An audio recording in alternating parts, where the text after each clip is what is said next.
বিশ্বের কূটনৈতিক মহলে জোর গুঞ্জনের বিষয় এখন পাকিস্তান। বিশেষ করে সাংহাইতে শীর্ষ সম্মেলনের পর থেকেই পাকিস্তানের গুঞ্জনের পালে এখন দক্ষিণা বাতাস। কি এমন ঘটলো চীনে যা দেখে হকচকিয়ে গেল পাকিস্তান?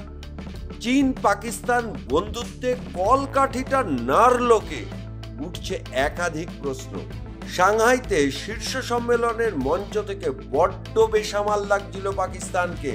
পাকিস্তানের প্রধানমন্ত্রী শাহবাজ শরীফের বডি ল্যাঙ্গুয়েজে নাকি ছত্রে ছত্রে ফুটে উঠছিল আত্মবিশ্বাসের অভাব, অন্তত এমনটাই গুঞ্জন।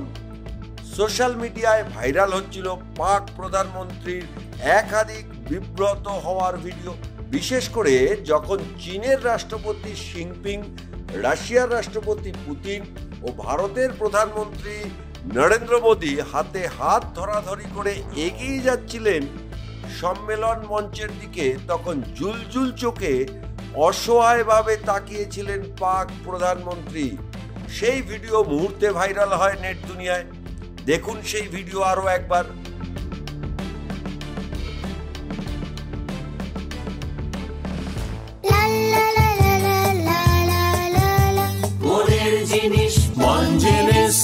মনের জিনিস মন জিনিস, ম্যাজিক এভরি টাইম।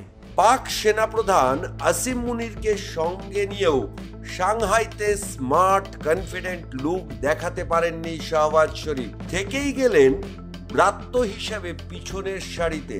আরো একবার পাক প্রধানমন্ত্রীর অসহায়তা ধরা পড়ল বুধবার বেজিংয়ে। 2014 সাল থেকেই সেপ্টেম্বর মাসের এই তৃতীয় দিনটিকে দ্বিতীয় বিশ্বযুদ্ধে চীনের বিজয়ের স্মৃতি হিসাবে বিরাট গৌরবের সঙ্গে পালন করে আসে চীন। যেমন ভারত প্রত্যেক বছর 26শে জানুয়ারি দিনটিকে দিল্লিতে প্রজাতন্ত্র দিবস হিসাবে পালন করে থাকে। প্রতি বছরের মতো এদিনেও বেজিংয়ের রাজপথে চীন তাদের সামরিক শক্তি প্রদর্শন করে।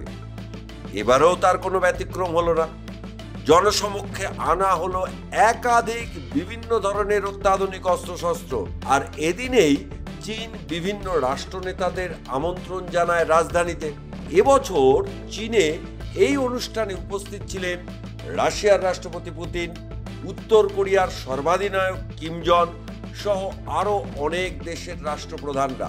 চীনের রাষ্ট্রপতি জিনপিং যখন সস্ত্রীক একে একে রাষ্ট্রনায়কদের অভ্যর্থনা জানাচ্ছেন, ঠিক তখনই তাল কেটে দিলেন পাক প্রধানমন্ত্রী শাহবাজ শরীফ। দেখুন সেই মুহূর্তের ছবি, ভালো করে দেখুন। উত্তর কোরিয়ার রাষ্ট্রপতি কিম জন যখন হাত মেলাচ্ছেন চীনের রাষ্ট্রপতির সঙ্গে, ঠিক তখন কি করবেন আর কি করবেন না ভেবে পাচ্ছেন না পাক প্রধানমন্ত্রী। কি বেহাল দশাই না পাক প্রধানমন্ত্রীর।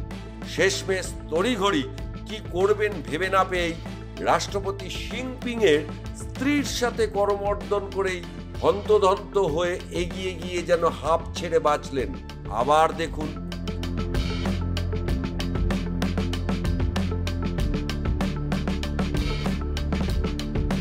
এই বিজয় দিবসে যখন রাষ্ট্রনায়কদের সঙ্গে ছবি তুলছেন চীনের রাষ্ট্রপতি জিনপিং, সেখানেও দ্বিতীয় সারিতে কেমন বেচারার মতো দাঁড়িয়ে রইলেন পাক প্রধানমন্ত্রী, একেবারে নির্বান্ধব অবস্থায়।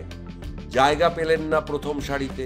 এই সব ছবি দেখেই কূটনৈতিক মহলের এখন জল্পনার কেন্দ্রবিন্দুতে পরিণত হয়েছে পাকিস্তান।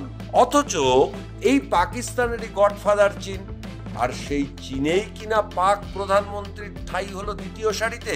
সাংহাইতে শীর্ষ সম্মেলন থেকেই পাকিস্তানের প্রতি চীনের অবহেলার মনোভাব একটু একটু করে আন্তর্জাতিক কূটনৈতিক মহলে কৌতূহল তৈরি করেছে। উঠেছে নানান মহল থেকে একাধিক প্রশ্ন। তবে কি ছলে বলে কৌশলে পাকিস্তানের মাথা থেকে ধীরে ধীরে হাত তুলে নিচ্ছে চীন? শাহবাজ শরীফকে কি আর পাত্তা দিতে নারাজ বেজিং?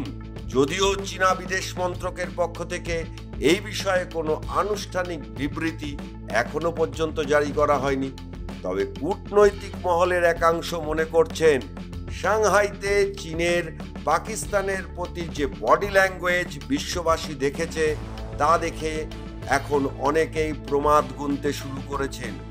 এখন সেই প্রমাদে পাকিস্তানের মাথায় বাজ পড়ে কিনা সেটাই এখন দেখার। Bureau report, news poll Bangla.